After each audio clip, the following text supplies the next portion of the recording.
Thor, directed by Kenneth Branagh, starring Chris Hemsworth, Natalie Portman, Tom Hiddleston, Anthony Hopkins, Stellan Skarsgård, Idris Elba, Rene Russo, and Clark Gregg.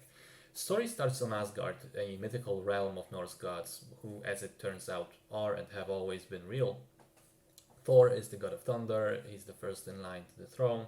He's a fierce warrior, often leading his friends into battle and crushing enemies with his enchanted hammer Mjolnir, although he is visibly, arrogant and brash and hot-headed. The ceremony, which is meant to make him king finally, is interrupted by a small incursion of frost giants, the mortal enemies of the Asgardians. Despite his father's orders, Thor goes to their world to get answers and basically breaks the truce, starting a war. As punishment, he is stripped of his powers and thrown out to Earth, where he has to learn to navigate our world, learn some life lessons, maybe, hopefully, become worthy of his powers and wielding Mjolnir once again. And, hopefully all of that before the machinations and schemes of his younger brother Loki bring Asgard to ruin. So the first Thor was a bit of a tricky film to make because on the one hand it's very lore, means it should contain magic, fairy tale elements, and in general just a lot of fantasy.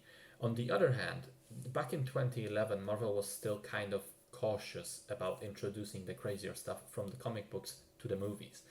With Iron Man and Incredible Hulk being relatively grounded and science-based, the compromise with Thor was also to explain all the magical stuff as, science we don't understand yet.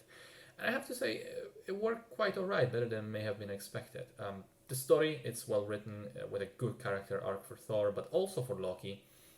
The stuff on Asgard is really interesting in terms of its pathos and the Shakespearean acting between the royal family members, which is par for the course for Kenneth Branagh in the director's seat. And the stuff on Earth balances that out with a lot of goofy moments and humor stemming from the fish out of water thing that Thor experiences. Weirdly enough, I think the film is at its weakest in the action sequences. As soon as we get to fighting and people smashing stuff, it's just not that engaging anymore. Partly because the action itself is not that remarkable, but also partly because so much of the weight of the film and the conflict between the characters is moved to character dynamics. So the people doing the fighting are not necessarily the people upon whose shoulders the actual drama sits. I think performance-wise it's alright. The world-building aspect of Asgard is well done. The two technical aspects I personally didn't like were the music, which is completely forgettable and unassuming, and the cinematography, which for some weird reason uses hundreds of Dutch angles with the camera tilted slightly to the side. They're typically used in cinema to show visually that something is off about the scene, that something's wrong in the situation. But the extent, which kind of fits with the whole Thor story arc here, but the extent to which it has been used and utilized, it can make your head spin, and it made me wonder if the filmmakers only had a broken tripod or something.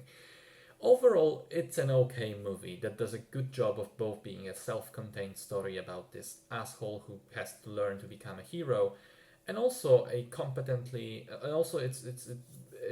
does a good job of competently introducing a number of elements that would become important and prominent in the future movies to come.